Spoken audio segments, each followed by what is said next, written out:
Karin magana daga na 1951 zuwa na 2000. BM Ɗanyaya, shekara ta 2007.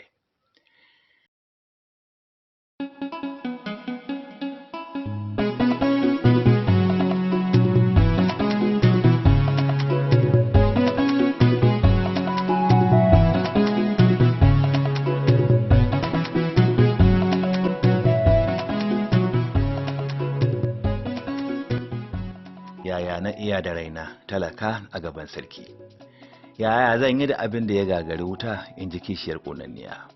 Yaya zan yi da guntun wuta in ji kishiyar ƙonanniya? Yi abinki burguma komai kika yi bunsuru son ki yake.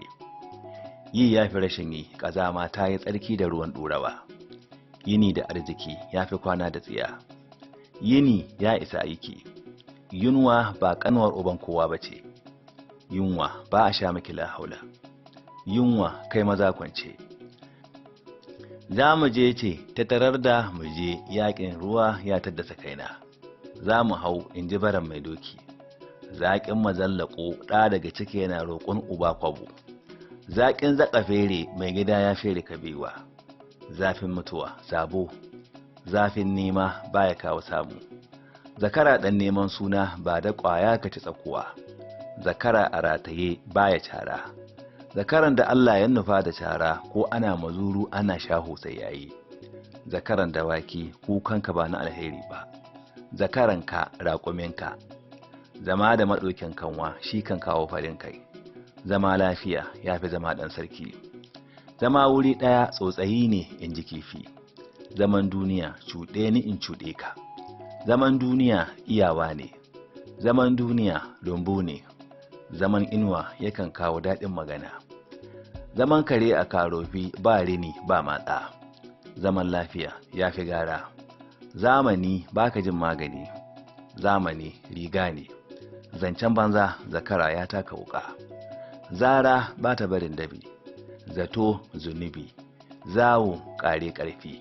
Zazzau masomin gwari. Zomo ba baran giwa ba ne. Zomo baya fushi da makashinsa sai maratayinsa. Zomo baya kamuwa daga zaune. Zuciya ba ta da ƙashi. Zuciya ke gani ba ido ba. Zuma da zaƙi da harbi. Zumunta a ƙafa take. Zurum ta ishi ɗan kunya. Zuwa da kai ya fi saƙo. Zuwa da wuri ya fi zuwa da wuri. Inda aka samu Ɗanyaya BM shekarar 2007. Karin maganar Hausawa, Sokoto makarantar Hausa. Wannan littafi ana samunsa a shafin makarantarhausa.com. Karfafawa, sanar da kanka sabon abin da muka aza ta hanyar danna ƙararrawa. Karfafa mana gwiwa ta hanyar danna subscribe.